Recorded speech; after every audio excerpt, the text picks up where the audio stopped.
লালসার শিকার হয় তারাই ব্যবসা হইব। দেখলো সুন্দর একটা পুরুষ আসছে, মহাপ্রভু নিমাই যাচ্ছেন, আজ লম্বিত দেহ সোনার মতো দেহ। মহাপ্রভু মেয়েদের লোক না হয় ওই দেহটা থেকে সোনার মতো একটা তাল গাছ হেঁটে আসছে, আর মুখে বলছে কৃষ্ণ হরি বল হরি বল হরি বল। কালিয়া কৃষ্ণ বলছে ঠাকুর কেন ওই দেখছে না কতগুলো মেয়ে তোমার দিকে তাকিয়ে আছে। আরে আসতে কি হয়েছে জানো না ঠাকুর, ওরা তো দেবদাসী, ওরা তোমাকে নিয়ে যাবে ঘুরি ঘর ধরে। কি করবো আমাকে নিয়ে লালসার শিকার হয়ে হয়ে মনোবাসনা পূর্ণ করবে, তুমি যেও না ঠাকুর, যেও না। মহাপ্রভু বললেন আমি যাব, আমি তো চাই ওদের কাছে যেতে, আমি ওদের উদ্ধার করার জন্য এসেছি, পতিতার উদ্ধার করার জন্য আমি এসেছি। তাই তো আমার পতিতা ভাবে দূর হবে। যে নাকি গেছে কতগুলো মেয়ে ভাবলেন তোর ঘরে নাগর এসেছে নটর এসেছে, এ মেয়ে বলে এই তো এই সুন্দর একটা পুরুষ আমার ঘরে এসছে, এ বলে সুন্দর ও বলে সুন্দর।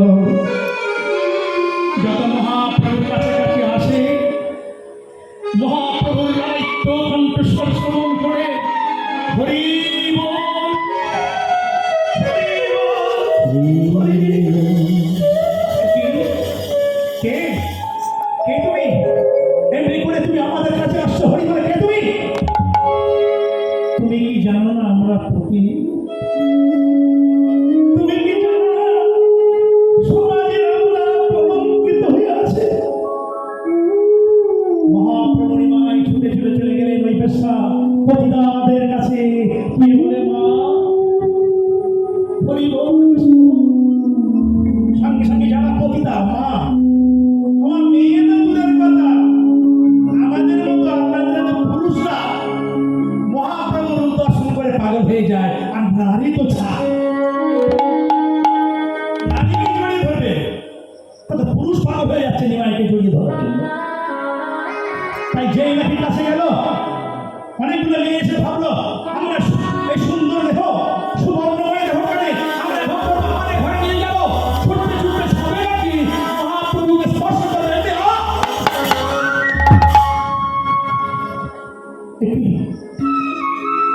কে কে কে তুমি নটবর রসিকনা গর, কে তুমি নটবর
কৃষ্ণ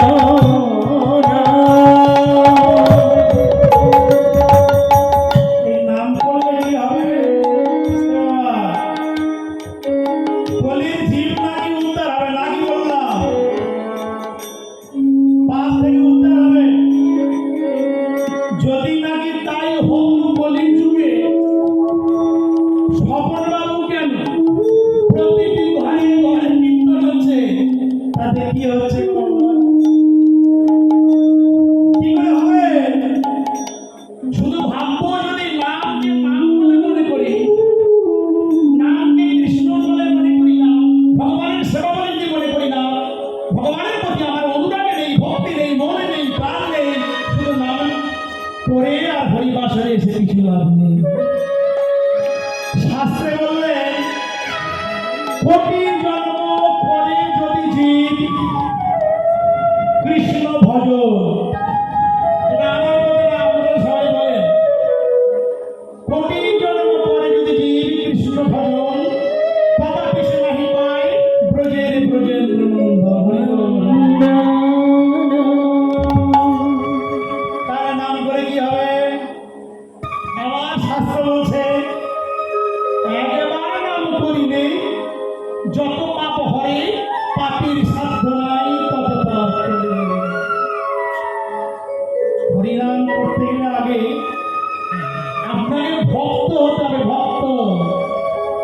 আর ভক্ত হতে গেলে অনুরাগ দরকার। অনুরাগ পেতে গেলে কিসের দরকার? ভাবের উদয়। আপনি আগে গোপী ভাব আসুক আপনার মধ্যে, গোপী আনুগত্য। গোপী আনুগত্য বিনা নাহি মেলে ব্রজের ব্রজেন্দ্র নন্দ। আপনি সেই গোপী, আপনি সেই বৃন্দাবনের ব্রজ গোপী, ব্রজ ভারত নয়। এই সেই নবদ্বীপ, এখানে বসে বসে আপনারাই ভগবানকে নিয়ে সেবা করছেন, ধ্যান করছেন, ভাবনা এটাই, এটাই সেই নবদ্বীপ, শ্রীরাম বৃন্দাবন। আর নাম করলে কি হয়? টাকা দিয়ে যা হয় না, তবে জ্বালা দূরে যাবে পিতার জ্বালা পর পর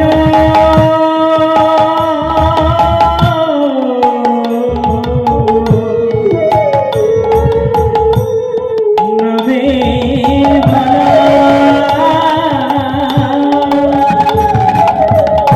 এই যে গানটা সবাই গায়, আমরা গাই, আপনারা শোনেন, অনেকে গান ভক্তরা শোনেন, ভরে যায়। কি হয় তো? দেখুন, গান তো রেডিও শোনা যায়, টিভিতে শোনা যায়, ইউটিউবে রাত দিয়ে শোনা যায়। ভক্ত বলে যদি দেখা পাপ না করে, ভাবের উদয় যদি না হয়, সারাদিন কীর্তন শুনে কি মহাভারত ভাগবত অষ্টপুরাণে যদি ভুলিয়ে দেওয়া যায়, কানে কিছুই হবে না। তাই আগে আপনাদের মধ্যে ভাব, ভক্তের মধ্যে ভাবের উদয় হতে হবে। ভাব কাকে বলে আর ভক্তি কাকে বলে? ভক্ত হতে গেলে যার মধ্যে ভাব আছে সেই ভক্ত। ভক্তিটা কি? কৃষ্ণ অনুরাগ, কৃষ্ণ অনুকূলে রসোল্লাসে পরিস্নাত অবস্থা হলো ভক্তি ভাব। তাহলে প্রেমটা কি হলো? প্রেম, কৃষ্ণ প্রেম। আপনারা সবাই সারা জীবন কৃষ্ণ নাম শুনে আসেন, বলুন তো প্রেম কাকে বলে বাবা? প্রেম মানে শুধু জানি একটা ছেলে আর মেয়ে ছেলে মেলামেশি করা। প্রেম মানে একজনের সঙ্গে অপরের আলিঙ্গন করা। প্রেমের সংজ্ঞা বৈষ্ণবগণ বলে থাকেন কৃষ্ণেন্দ্র প্রতি ইচ্ছাকারী বয় প্রেম, আত্মেন্দ্রিয় প্রতি ইচ্ছাকারী বয় কাম। কৃষ্ণ প্রেম, তাহলে কৃষ্ণেন্দ্র প্রতি ইচ্ছা। কিন্তু সংক্ষিপ্ত কারণটা কি? একে অপরের প্রতি অনুরাগ। একটা ছেলে হোক, মেয়ে হোক, পুরুষে পুরুষ হোক, একে অপরের প্রতি অনুরাগ আর সমাগত সমবৃদ্ধি অনুভূতি যদি যার মধ্যে আছে, তার মধ্যে প্রেম আছে। এখানে একজন বলতে পারবেন, বলুন তো কার মধ্যে প্রেম আছে? একজন বলতে আসতে পারবেন না, কারণ প্রেমে যদি থাকবে আপনি এখানে আসবেন কেন? ভগবান আপনার কাছে যাবে, যদি প্রেমে